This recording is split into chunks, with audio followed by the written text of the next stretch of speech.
The Cleveland Cavaliers are experiencing basketball karma.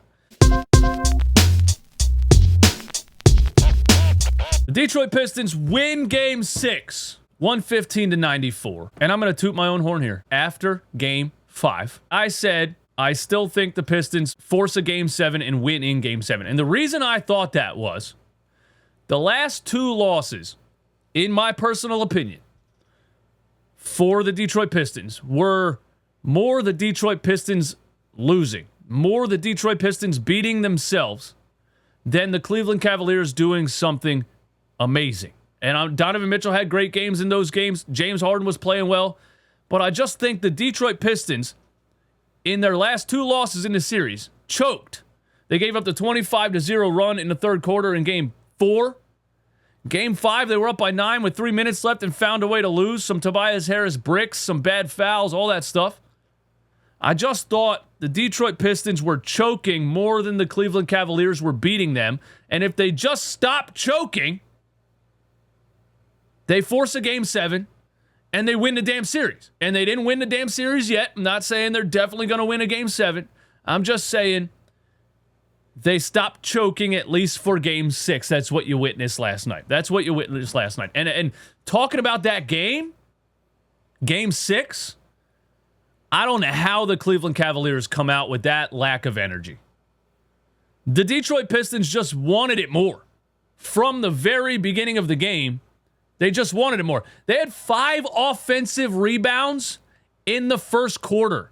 And honestly, I feel like it was in the first couple of possessions. They were just out hustling the Cavs from the opening tip. And I don't really understand how the Cleveland Cavaliers, after being up 3-2, come out with that lack of urgency and that lack of fire and that lack of heart. And I think that's what the Detroit Pistons have that the Cavs don't have. I think you can argue that the Cleveland Cavaliers have more talent. I think you could argue that the Cleveland Cavaliers have more skilled offensive players in certain positions. But I don't think they have the cohesiveness that the Detroit Pistons have. I don't think they have the camaraderie, all the guys together on one page like, we want this so bad. That's just the vibe that I get from the Detroit Pistons versus the Cleveland Cavaliers, and that's why I still think the Detroit Pistons win this series tomorrow, Game 7. Now, I want to talk about this. When you talk about a team like the Cleveland Cavaliers and how they came out with this lack of urgency and lack of effort in an elimination game, it's just something about James Harden. It just is, man. I'm sorry. The Harden stands. I know you're going to be mad that I said that. I witnessed it in Philly. Bro. There's just something about James Harden basketball that is inherently fraudulent. And it cannot survive. It cannot survive elimination games. There's just something about it. It's like his fraudulence just rubs off on the rest of the team. And they collapsed. They were up 3-2 on the Celtics when he played for the Sixers. They collapsed in Game 6. And they straight up didn't show up in Game 7. And I just witnessed the same thing last night. A Game 6 collapse. And now I wouldn't be shocked if they come out and completely blow Game 7. I wouldn't be shocked if it's a Detroit Pistons complete blowout over the Cleveland Cavaliers in Game 7. And I'm not only blaming James Harden. There's just something about his vibe, the way he plays basketball. It bothers me. I always hated it. And it always seems to bleed into whatever team he plays for. And his fraudulence becomes team fraudulence. That's just how I feel about it, man. That's just how I feel about it. And Donovan Mitchell. Look, Donovan Mitchell was fraudulent in elimination games way before James Harden. So I'm not saying he is the one that made Donovan Mitchell this player who can't seem to overcome elimination games or perform in elimination games. But for Donovan Mitchell, you know what I mean? When you look at it like that, bro, you got 2 players that can't handle elimination games. Your 2 best players, this is what I said after last game. And somebody left a comment that said, I don't think Harden and Mitchell will let us down. I'm like, please read a history book, man. Donovan Mitchell is 1-5 in Game 6s in his career. His last win in a Game 6 was in 2018 with the Utah Jazz against the Denver Nuggets, and they lost in 7. Correct me if I'm wrong on that. There's something about Donovan Mitchell also in elimination games. And let's look at Donovan Mitchell's stats in this game, man. He just had 35 in Game 5, right? A miraculous performance in Game 5. Game 6, he's suddenly back to he just can't make a shot. He just can't make a shot, straight up. 18 points, minus 25, 6 for 20 from the field. And with a guy like that, when you look at makes and misses, it's really hard to kind of figure out why. The only answer could possibly be pressure. You know, that's the only answer. The only answer could be pressure.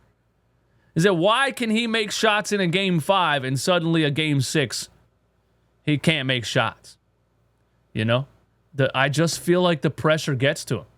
And you put him and Harden together, and I just don't believe in those two guys to perform in high-pressure games. Now, speaking of James Harden in this game, and we're going to talk about the Detroit Pistons, don't you worry, but I want to say this lastly about the Cleveland Cavaliers. James Harden was efficient in this game if you look at the box score. All right, where's James Harden at? He had 23 points, 6 for 13 from the field, 46% from the field. That's not great, but it wasn't like he was 3 for 18. It wasn't like he was 6 for 20. Like Donovan Mitchell, you know. So he was efficient in terms of box score. But the things that he was doing on the floor were disgusting and embarrassing. And it's just so James Harden. We're only going to talk about 2 of them because we don't have all day. All right. So obviously we're going to talk about the play where James Harden flops, his damn sweat is on the floor, and Dean Wade falls down because of it. Like, this is what I'm saying, bro. And I don't know how James Harden stands watch this and find a way to disagree. This is a disgusting level of fraudulence. That is disgusting. He needs to be fined $100,000 and banned from the NBA for this bullshit. Look at that. What the fuck are you doing, bro? You're out there embarrassing yourself. That is so pathetic, dude.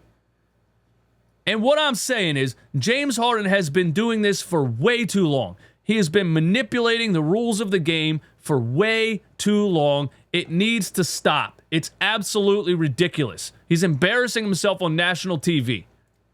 Anyway, he lays there on the floor. His sweat gets everywhere. And then Dean Wade, a couple of plays later, well, first of all, they called this a foul, by the way. A couple of seconds later, look at this.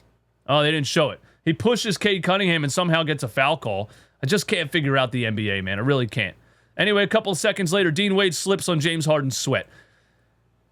The Cleveland Cavaliers are experiencing basketball karma. You cannot cheat the game like this and get rewarded for it. The basketball gods simply will not allow it. There is a reason James Harden has never won. The basketball gods will not allow this behavior to continue. You are witnessing basketball karma in real time. And what's better than a Tobias Harris dunk to top that off? Listen, Bickerstaff had comments on this. Listen, if you haven't heard this, bro, listen to this. Bickerstaff had comments on this. Listen to this. He's got an unbelievable ability to manipulate what the rules are, right? And we were together 4 years in in Houston. And, you know, you would watch him and he and I would play one-on-one. And he would foul bait me, you know what I mean? Like, he would use, I'm serious, like, he would only get to play offense and I would play defense. And he would practice those things and he would work on them, you know, even just playing one-on-one versus me. So it's like, he has a great understanding of the rules and then how to manipulate them in his favor. Yes, he has done that his whole career. He has manipulated the rules bring the ball up under the defender's arms and hook the arm and all that stuff. And it worked a long time for a lot of regular season games, but it never gets them to the promised land because it is fraudulent and the basketball gods will not allow it. Pistons in 7.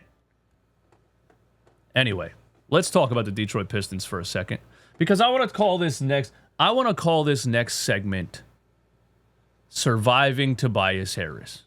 Yes, there should be a Netflix documentary titled Surviving Tobias Harris. And what you're going to get from Tobias Harris in an elimination game, history tells us, is nothing. You're going to get absolutely nothing from Tobias Harris in an elimination game, right? So you need to be able to survive that. You need to be able to survive that. The 76ers a couple years ago, they couldn't survive that. They didn't have enough scoring options outside of, what was it? It was Harden and Embiid, right? And then you needed Tobias Harris to step up. He was your third guy, and he gave you a goose egg in a game 6, right? The Detroit Pistons last night survived Tobias Harris. Tobias Harris, where's he at? All the way at the bottom. Holy hell. In 25 minutes, 6 points, 28% from the field. That's just a Tobias Harris elimination game stat line. But what the Detroit Pistons did is they finally got a balanced attack. I've been saying for a long time, the Detroit Pistons are too one-dimensional. They finally got a balanced attack. They got 15 and 11 from Jalen Duren. I thought they did a great job of getting Jalen Duren in ISO situations, and I don't know why it took this long. I saw last game a specific play where Jalen Duren gets Jared Allen one-on-one or Evan Mobley, I don't remember, and just hits him with a big drop step and gets to the rim. And I'm like, how do you not do that multiple times a game? I thought they did a great job of that multiple times in this game, getting Jalen Duren on the pick and roll, rolling to the rim, and, making the defense adjust to another player not named Cade Cunningham. Cade Cunningham only put up 19 field goals in this game. I know that's a lot for some players, but sometimes he puts up 35 because he's doing everything. He had 21, 2, and 8. He was 7 for 19 from the field. Cade Cunningham had some big-time moments, but I think the biggest story is the balanced attack from the Detroit Pistons. This is how they're going to survive Tobias Harris. This is how they're going to survive this playoff series. And this is how they're going to beat the New York Knicks. 10, 9, and 4 from Ausar Thompson. He was outrageous. Ausar Thompson was out of his mind defensively. He's huge for them. Paul Reed, my guy Paul Reed, man. My man Paul Reed. B-ball Paul comes through with a big-time 17 and 6. And just a level of hustle and fight that he's always had.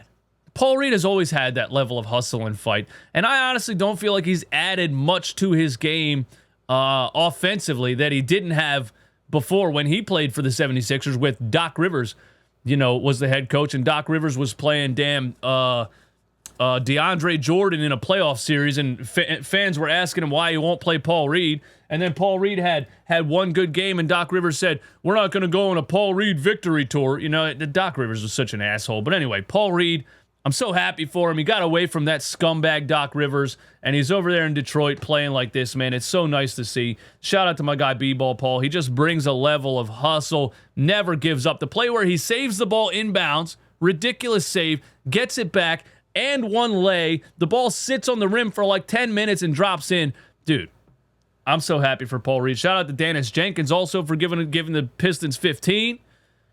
Look how many guys they have in double figures, man. This is the Pistons, the team that I said is too one-dimensional to survive.